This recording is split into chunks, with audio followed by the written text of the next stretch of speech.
India is the third worst country in the entire world for air quality. Delhi 165, Hyderabad 118, Bangalore 115, Chennai 155, Visakhapatnam 127. So ఇక్కడ మనం మాట్లాడుకుంటే ఢిల్లీ ఒకటే కాదండి, మొత్తం ఇండియాలో అన్ని సిటీస్లోనూ కూడా మనకి ఎయిర్ పొల్యూషన్ అనేది ప్రాబ్లం అవుతూ ఉంది. సో మీరు చూసినట్లయితే ఓన్లీ ఢిల్లీ ఒకటే ప్రాబ్లం కాదండి, ప్రతి సిటీ ఇన్ ఇండియా ప్రాబ్లంలో ఉందన్నమాట. అంటే ఢిల్లీ అయితే అన్హెల్తీ స్టేట్లో ఉంది, మనవి కూడా అదే బాటలో ఉన్నాయని చెప్పొచ్చు. సో ఇక్కడ ఏంటంటే ఓన్లీ మనకి ఈ ఎయిర్ పొల్యూషన్ వల్ల పాడైపోయేది లంగ్స్ మాత్రమే కాదు, లంగ్స్తో పాటు మనకి మిగతా ఆర్గాన్స్కి కూడా ఎఫెక్ట్ చూపిస్తుంది. ఎందుకంటే ఎండోక్రైన్ సిస్టమ్ వల్ల ఎండోక్రైన్ సిస్టమ్ అనేది దెబ్బతింటుంది అనమాట. అంటే లైక్ యాంగ్జైటీ, డిప్రెషను, ఆల్జిమర్స్ కానీ ఇవన్నీ కూడా మనకి ఈ ఎయిర్ పొల్యూషన్ వల్ల వచ్చే ఛాన్సెస్ చాలా ఎక్కువగా ఉన్నాయి. సో అది కాకుండా ఇంకోటి ఏంటంటే లేటెస్ట్గా కొన్ని రీసెర్చ్ల్లో తేలింది ఏంటంటే గట్ హెల్త్ని కూడా ఎఫెక్ట్ చేస్తుందని చెప్పేసి చెబుతూ ఉన్నారనమాట. సో ఇంత డేంజరస్ అయిన దీన్ని మనం తప్పించుకోవాలంటే ట్రాఫిక్లో ఉన్నప్పుడు మాస్క్లు అవి వేసుకోవడం చేయాలి. అలాగే ఇంటి దగ్గర ఎయిర్ ప్యూరిఫైర్స్ కానీ లేదంటే ఇండోర్ ప్లాంట్స్ కానీ అలాంటివి పెంచుకోవడానికి ట్రై చేయాలి. ఇండోర్ ప్లాంట్స్ వల్ల ఏంటంటే కొంచెం ప్యూరిఫై అయితే అవుతుంది కానీ మ్యాక్సిమం అయితే ప్యూరిఫై అవ్వదు. ఎయిర్ ప్యూరిఫైర్స్ అనేవి ఉండాలి ఇంట్లోనే, అట్లీస్ట్ బయటకు వెళ్ళినప్పుడు మాత్రం మాస్క్స్ వేసుకొని ఉండాలన్నమాట. లేటెస్ట్గా జరిగిన ఢిల్లీ మెడికల్ కాన్ఫరెన్స్లోని ఒక డాక్టర్, కార్డియాక్ డాక్టర్ ఒక నిజం చెప్పారండి. ఆ నిజం ఏంటంటే ఇప్పటి వరకు తను చూసిన సర్జరీస్లోని, అంటే లాస్ట్ 30 yearsగా తను సర్జరీస్ చేస్తూ ఉన్నారు. ఇప్పటి వరకు ఏంటంటే తను పింక్ లంగ్స్ అనేవి చూడడం అనేది మర్చిపోయారు అనమాట. అంటే ఒకప్పుడు పింక్ కలర్లో ఉండే లంగ్స్ ఇప్పుడు ఏంటంటే గ్రే కలర్లో ఉంటున్నాయంట. ఈవెన్ చిన్నపిల్లలకి, నాన్ స్మోకింగ్ చేసే వాళ్ళకి కూడా ఈ కలర్ అనేది చేంజ్ అవుతూ వచ్చింది అనమాట. కొందరిలో అయితే కొన్ని స్పాట్స్ కూడా చూస్తున్నారంట, అంటే బ్లాక్ డాట్స్ ఉంటున్నాయి అనమాట లంగ్స్లోని. లంగ్స్ అనేవి నార్మల్గా క్లీన్గా పింక్ కలర్లో ఉండాలి, కానీ ఎవరికైతే ఇలా స్మోకింగ్ చేస్తారో, ఎవరికైతే లంగ్ ఇన్ఫెక్షన్స్ ఉంటాయో వాళ్ళకి మాత్రమే లంగ్ కలర్ అనేది చేంజ్ అవుతుంది. అలాగే ఇలా డాట్స్ కూడా ఉంటున్నాయంటే అది టాక్సిసిటీ అనమాట. లంగ్స్లోని టాక్సిసిటీ అనేది పెరుగుతూ వస్తుంది అనమాట. సో అసలు వీటన్నిటికీ కారణం ఏంటి, వీటి నుంచి మనం ఎలా రక్షించుకోవాలి అని తెలుసుకోవాలనుకుంటే ఈ వీడియో కంప్లీట్గా చూడండి, ఎక్కడ స్కిప్ చేయకుండా. మీరు కనుక నా ఛానల్ కొత్తగా వచ్చినట్లయితే, నా పేరు మాధవ్ అండి, functional and integrative nutrition coach from Canada. ఈ ఛానల్ ఏంటంటే fitness, health and nutrition related latest information share చేస్తూ ఉంటాను అనమాట. So let's go to the video.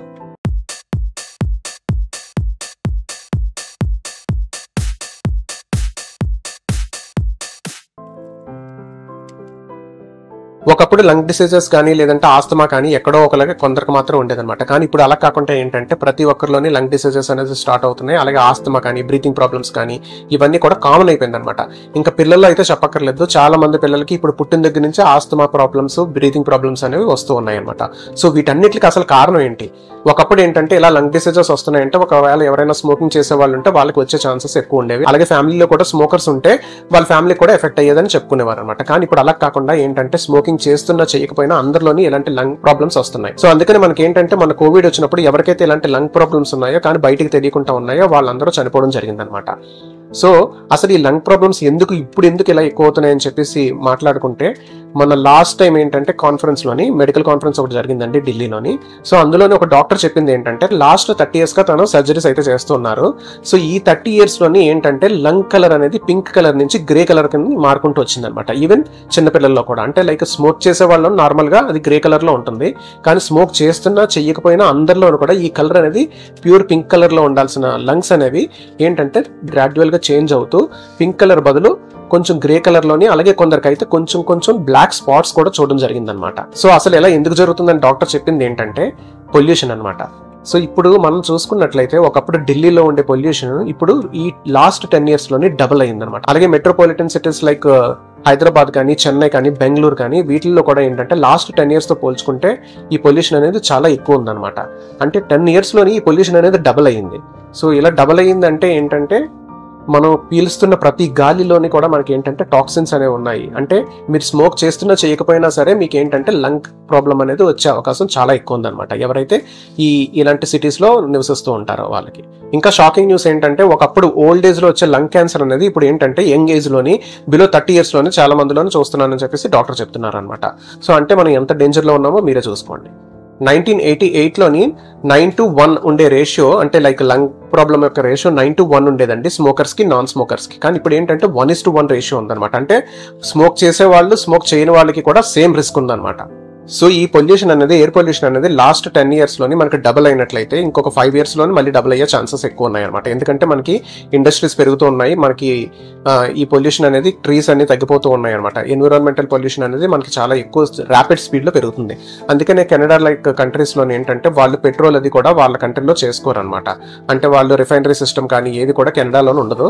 Most of the time ఏంటంటే వాళ్ళు వేరే కంట్రీస్లో చేసి ఇంపోర్ట్ చేసుకుంటూ ఉంటారు. కానీ మన ఇండియాలోనే ఏంటంటే మోస్ట్ ఆఫ్ ద ఫ్యాక్టరీస్ అనేవి మన ఇండియాలోని సిటీస్కి దగ్గరలోనే ఉంటాయన్నమాట. అందువల్ల కూడా మనకి ఏంటంటే ఈ పొల్యూషన్ అనేది చాలా ఎక్కువగా ఉంటుంది.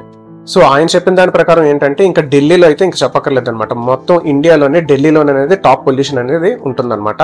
ప్లస్ వరల్డ్లోని నెంబర్ 1 ర్యాంకింగ్ ఉన్న పొల్యూటెడ్ కంట్రీ ఏంటంటే ఇండియా అనమాట. అందులోని ఢిల్లీ అనేది నెంబర్ 1. సో ఆ డాక్టర్ చెప్పిన అనాలిసిస్ ప్రకారం ప్రజెంట్ ఢిల్లీలో ఉండే పొల్యూషన్ ఏ లెవెల్లో ఉందంటే ఒక చైల్డ్ పుట్టిన దగ్గర నుంచి వాళ్ళు 25 సిగరెట్స్ బ్రీత్ చేస్తున్నట్టు అనమాట. అంటే డే 1 నుంచి వాళ్ళు ఏంటంటే 25 సిగరెట్స్ బ్రీత్ చేస్తే ఎంత ఎఫెక్ట్ అయితే ఉంటుందో అంతే ఎఫెక్ట్ ఢిల్లీలో ఉండే పొల్యూషన్ వల్ల వాళ్ళకి వస్తుంది అనమాట. ప్రజెంట్ అయితే బెంగళూరు కానీ, హైదరాబాద్ కానీ, చెన్నై కానీ ఇలాంటి సిటీస్లోని అంత ఎక్కువ పొల్యూషన్ లేదు ఢిల్లీతో పోల్చుకుంటే. బట్ లాస్ట్ 10 yearsలో ఇక్కడ కూడా పొల్యూషన్ అనేది డబుల్ అయింది అనమాట, లైక్ ఢిల్లీ. సో ఇంకొక 5 yearsలో గ్యారంటీగా మనం కూడా ఢిల్లీకి రీచ్ అయిపోతాం. సో అలాంటప్పుడు మనం ఏంటంటే మన హెల్త్ని చాలా జాగ్రత్తగా ఉంచుకోవాలి ఇప్పటి నుంచే. సో తను చెప్తుంది ఏంటంటే ఇలాగ 25 సిగరెట్స్ యొక్క స్మోక్ కనుక మన లంగ్స్లోకి ఎవ్రీడే వెళ్తే వితిన్ 20 yearsలోని మనకి ఏంటంటే లంగ్ క్యాన్సర్ వచ్చే ఛాన్సెస్ ఉంటుంది అనమాట. అంటే యంగ్ ఏజ్లోనే లంగ్ క్యాన్సర్స్ వచ్చే ఛాన్సెస్ ఫ్యూచర్లో ఎక్కువగా చూస్తూ ఉంటాం అనమాట. సో అలాంటప్పుడు ఏంటంటే మన యొక్క హెల్త్ని కరెక్ట్గా ఉంచుకోవాలనుకుంటే మనం బ్రీతింగ్ ఎక్సర్సైజెస్ కరెక్ట్గా చేయడం కానీ, అలాగే మనం ఏంటంటే డైట్ని కరెక్ట్గా ఉంచుకోవడం, మన మెటబాలిక్ హెల్త్ని కరెక్ట్గా ఉంచుకోవడం. కానీ ఇప్పుడు మనం ఏంటంటే మోస్ట్లీ మన పిల్లలకి మనం చెప్పే టార్గెట్ ఏంటంటే బాగా చదువుకోవాలి, మంచి జాబ్ తెచ్చుకోవాలి, డబ్బులు సంపాదించాలి. కానీ ఎవరు కూడా ఏంటంటే న్యూట్రిషన్ వైపు కానీ హెల్త్ రిలేటెడ్గా కానీ పిల్లలకి సపోర్ట్ అనేది ఇవ్వడం లేదనమాట. ఎందుకంటే ఫ్యూచర్లోని మనం నెక్స్ట్ జనరేషన్ హెల్తీగా ఉండాలంటే కంపల్సరీగా వాళ్ళకి ఏంటంటే న్యూట్రిషన్ నాలెడ్జ్ అనేది 100% ఉండాలి. లేదంటే చాలా కష్టం అనమాట. ఎందుకంటే ఇప్పుడు మనం ప్రెసెంట్ చూసుకున్నట్లయితే బయట దొరికే ఇన్ఫర్మేషన్ కంప్లీట్లీ రాంగ్ ఇన్ఫర్మేషన్, అలాగే రాంగ్ ఫుడ్, కల్తీ ఫుడ్, ఫేక్ ఫుడ్స్ ఎక్కువైపోయి, అలాగే ఫేక్ ఎయిర్ అనమాట. అంటే లైక్ ఆఖరికి మనం పీల్చే గాలి కూడా కలుషితం అయిపోయి ఉన్నదనమాట. సో ఇలాంటప్పుడు ఏంటంటే మనకి ప్రతి ఒక్కరిలోని మనకి న్యూట్రిషన్ గురించి కానీ, హెల్త్ రిలేటెడ్ కానీ ఇన్ఫర్మేషన్ కనుక కరెక్ట్గా ఉండి, నాలెడ్జ్ కనుక కరెక్ట్గా ఉన్నదనుకోండి, అప్పుడే మనం ఏంటంటే మన యొక్క హెల్త్ని మనం కాపాడుకోగలుగుతాం. ఎందుకంటే మనం ఈ సిటీస్ నుంచి ఎస్కేప్ అయిపోవడం అనేది చాలా కష్టమైన పని. ఎందుకంటే జాబ్స్తో రిలేటెడ్ అయి ఉంటుంది, బిజినెస్తో రిలేటెడ్ అయి ఉంటుంది, పిల్లల ఎడ్యుకేషన్తో రిలేటెడ్ అయి ఉంటుంది. సో మనం ఏదైనా పల్లెటూరికి వెళ్ళి బతకాలన్నా సరే ఈ సిచ్యువేషన్లో చాలా కష్టం. సో మనం ఏంటంటే అదే ప్లేస్లో ఉండి బతకాల్సిందే. కాకపోతే మన యొక్క లైఫ్ స్టైల్ని, మన యొక్క ఫుడ్ హ్యాబిట్స్ ఇవన్నీ చేంజ్ చేసుకుంటే అట్లీస్ట్ మనకు ఒక సపోర్ట్ అనేది దొరుకుతుంది. సో దానివల్ల ఏంటంటే మనం ఇలాంటి డిసీజెస్ నుంచి మనం దూరంగా ఉండొచ్చు అనమాట. సో ఏదైనా సరే మనం హెల్తీగా ఉంటేనే మన పిల్లలు హెల్తీగా ఉంటారండి. సో అందుకని మనం ఏంటంటే కరెక్ట్గా ఉండడానికి ట్రై చేద్దాం. కనుక ఈ వీడియో కనుక నచ్చినట్లయితే లైక్ చేయండి, షేర్ చేయండి, అలాగే సబ్స్క్రైబ్ చేసుకోవడం మర్చిపోద్దు. ఇంకొక మంచి వీడియోతో మళ్ళీ కలుద్దాం. Thank you so much for watching.